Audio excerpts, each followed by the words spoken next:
Bom, pessoal, nesse insight, Luiz de Barros irá comentar a respeito das maiores pagadoras de dividendos para os próximos anos. Então, para quem não sabe, todos os dados, né, todas as informações sobre as empresas são públicas e estão no site do GRI. Então, se você digitar no Google, Banco do Brasil, RI, Sim. IRB, RI, Itaú, RI, né, qualquer empresa da Bolsa que esteja listada, mais o RI na frente, tem o site lá de relações com investidores, que você tem acesso a todas as informações possíveis, né, e que o investidor precisa ter acesso.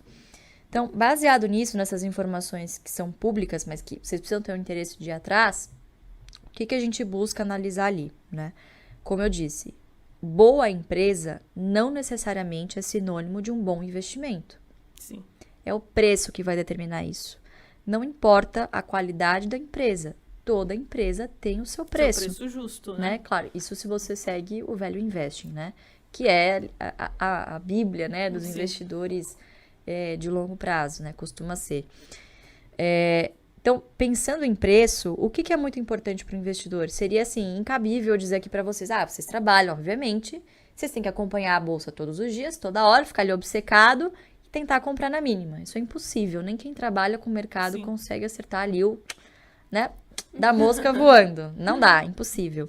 Então, a nossa preocupação foi, do Barsi na época também, foi desenvolver o que eu vou olhar para pelo menos não pagar caro por uma ação. Porque assim, se eu já sei que eu já não vou conseguir acertar o fundo, eu pelo menos preciso estabelecer ali o máximo que eu posso pagar por uma ação para eu receber ali alguma coisa que eu estou disposto. Então, qual foi o filtro que ele começou a usar? 6% ao ano só em dividendos. Às vezes as pessoas falam, putz, mas não é muito pouco, mas a gente está falando só de dividendos. Lembrando que se o dividendo deriva do lucro e o lucro ao longo do tempo é corrigido por inflação, a gente está falando de uma métrica real. Então, ele não é 100% comparável com uma Selic, por exemplo. Da Selic, você tira o IPCA e aí você tem a taxa de juros real. É com esse que a gente tem que comparar. Claro, no longo prazo é isso que faz sentido.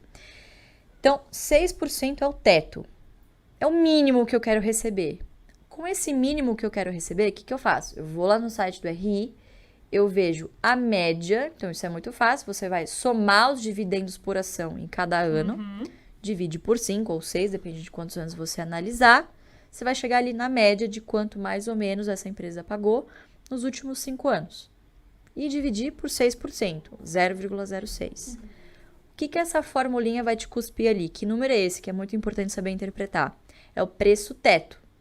Então, esse preço teto é a minha margem de segurança, é o máximo que eu vou poder pagar por determinada ação para receber aquele mínimo de 6% ao ano em dividendos. Então, esse é basicamente o indicador que a gente sempre está olhando, né? Um dos principais? É um dos principais, na hora de tomar a decisão de comprar. Claro que antes de tomar a decisão de comprar o ativo, você precisa analisar a qualidade. Então, aí vem toda uma análise contábil. Então, você precisa analisar não só os múltiplos, mas também EBITDA, endividamento, liquidez, né? Todo aquele fluxo de caixa. Então, tem toda uma análise por trás. Estou falando já dos finalmentes, né? Sim. Então, as pessoas acham que a gente faz um filtro por dividendo, que está pagando mais no momento. Não, a gente gosta de histórico. Não necessariamente o que está pagando mais agora vai ser o que vai pagar no futuro. Então, por exemplo, a Taesa é uma que está sempre no top 10 das boas pagadoras. Está pagando muito bem agora, a tendência é que continue. Não nesse nível, porque depende muito do IGPM, né? Tende a uma normalização, mas eu não tenho dúvida que vai continuar ali pelo menos no top 10 nos próximos 10 anos, vamos dizer assim, como foi no passado, né? Então, é isso que a gente faz. A gente sempre está acompanhando esses números, que eles não ficam mudando toda hora. Eles só vão mudando se tem alguma mudança de perspectiva. Então, por exemplo, o Banco do Brasil pagava 30%, esse ano determinou que vai pagar 40% de payout, vai distribuir 40% do lucro. Opa, mudou meu preço teto, porque vai mudar o dividendo por ação que ela vai pagar, né? Então, você pode desenvolver duas métricas. Vou fazer uma pergunta aqui, Luiz, ainda dá tempo de comprar Banco do Brasil? O que você acha? Olha, sempre dá tempo. A gente tem duas análises aqui, né? O pessoal se atém muito ao fato de ser uma controlada pela União, né? Então, tem a influência política. Mas é um banco, assim, cujo estatuto, cujas regras de governança têm dado uma certa blindagem, né? Eu acho que de 2016 para cá, pelo menos tem se tentado isso, né, se conquistar isso, com a lei das estatais, uma maior segurança jurídica, Sim. né, um comprometimento dos administradores, até uma política mais rígida de indicação pelo governo desses candidatos que sentam nos conselhos de administração, né? Então, hoje não é qualquer Zé Mané de qualquer partido que sentam nos conselhos de administração. São conselheiros também independentes, de carreira, pessoas experientes e que, obviamente, também estão preocupadas com as suas reputações.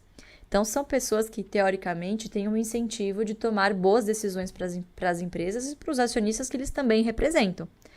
Então, eu acho que quando você tem ali investidores mais atentos, né, mercado prestando atenção nas estatais e administradores que estão, de fato, tomando decisões em prol da empresa e não do governo, do controlador, fins populistas, enfim, você tem ali melhores empresas, empresas com melhores governança. Não estamos ainda no céu, obviamente, muita coisa a melhorar, mas a gente evoluiu muito nesses últimos 5 anos. Vide, por exemplo, o que aconteceu com a Eletrobras, né? Sim. E toda a agenda de privatização que tá um pouquinho engasgada. Aos poucos, né? Mas aos poucos a gente tá evoluindo. Mas, poxa, quanto tempo a gente já não fala de privatização de Eletrobras, né? E eu acho que as estatais vieram esse ano para fazer o pessoal morder a língua, né? Então, o pessoal que, não investe em estatal, muito arriscado. Poxa, Banco do Brasil despontou em relação aos outros bancos. Eletrobras também, bom, agora é privatizada, mas o governo ainda tem uma boa parcela das ações, então podemos dizer que tem forte influência. Você tem aí empresas estatais, Petrobras também, que também despontou. Então, você tem aí empresas estatais que, poxa, estão ali no top 20 do Ibovespa. Sim. Mas, basicamente, né, aquilo que eu disse, se o seu pilar é renda, você precisa buscar alguns tipos de empresas que geralmente se encaixam de setores que fazem sentido por algumas características. Então, perenidade do negócio, né?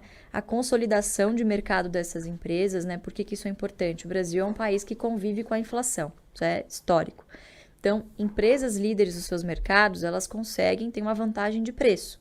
Elas repassam no preço esse viés inflacionário. Claro que isso não acontece para e passo, não é, a inflação veio, amanhã ela corrige, não é assim que funciona, mas quando você olha em retrospectiva, em média, ao ano, essas empresas, a maioria das empresas da Bolsa conseguiram repassar a inflação, superar a inflação, né? Porque são ativos reais. Então, Isso até um debate, né? Muito... Exatamente. As ações, elas protegem... Sim, da sim. inflação. E de regra, sim. O problema é que, geralmente, o momento de maior oportunidade, justamente o momento em que a Bolsa está competindo diretamente com a renda fixa, né? Então, é complicado você convencer o cidadão de que é muito bom você investir na Bolsa para colher um dividend yield muito superior a 14%, né? 13,75% ao ano, mas para daqui 5 anos. Sim, agora ele não quer, né? Agora... Não, ele quer agora, ele tem agora. Então, para que ele vai esperar 5 anos? Mas o que às vezes as pessoas falham em entender é que 13% ao ano na Bolsa é sobre uma base crescente, se você está em boas empresas. Sim. Né? Isso vai se compondo conforme você vai reinvestindo os dividendos. Então, hoje, se eu olhar para trás e ver o histórico, se você comparar o preço que eu paguei em algumas posições que eu tenho versus o que elas me pagaram de dividendos, que é o que a gente chama de yield on cost, né, que é a rentabilidade do dividendo sobre o preço médio, o preço que você pagou, né, o quanto você desembolsou. Cara, eu tenho rentabilidade hoje, por exemplo, Braskem me pagou 40% ao ano, que é muito superior à renda fixa. Sim. E isso continua. Então, como eu tenho preços confortáveis, e se cair, poxa, eu estou disponível ali com os meus próprios dividendos, né, com esse fluxo constante para reinvestir, então você fica mais tranquilo, né, com esse colchão, enfim, com essa rentabilidade. Só que isso não vem da noite pro dia, isso foi construído. Eu tô investindo há quase 20 anos. 20 Não, 20 anos não, desculpa. Não, fiz a conta errada. Foi 2008. Para tudo, gente. Para tudo. 20 anos não. Não comecei com 8, não. Foi com 14. Com 14 anos. Foi em 2008. Então, assim, tô há bastante tempo investindo, né? Então, isso é construído ao longo do tempo. Então, o BEST é isso. São aqueles 5 setores que se encaixam nessas premissas básicas. Esse tipo de empresa que a gente busca. Então, BEST, para vocês nunca mais esquecerem. Bancos, energia, seguro, saneamento e telecom. BEST, de melhor mesmo. É para vocês nunca mais esquecerem esse acrônimo. Impossível esquecer. Claro que não é só você pegar as empresas desse... Ah, a Luísa falou lá que é para comprar qualquer coisa desses setores, né? Aí você vai e me compra uma Oi, por exemplo, que tá no Best, mas, obviamente, né, tenham, né, parcimônia, obviamente, analisem as empresas, mas são bons setores para se começar, pelo menos. Olha, não necessariamente é mais importante, acho, as minhas maiores posições. Acho que as posições que mais pagam dividendos, acho que é até mais importante. Consequentemente, acabam sendo também as mais importantes na carteira, né? Mas hoje, sem dúvida, a BB Seguridade hoje, que é quase 30% da minha carteira, já foi mais, mas acabei parando de comprar e comprando outras coisas, e aí, naturalmente, a carteira vai se rebalanceando sozinha, né? Então, BB Seguridade, sem dúvida. Em segundo lugar, Santander. Terceiro lugar, Banco do Brasil. São as minhas 3 maiores posições.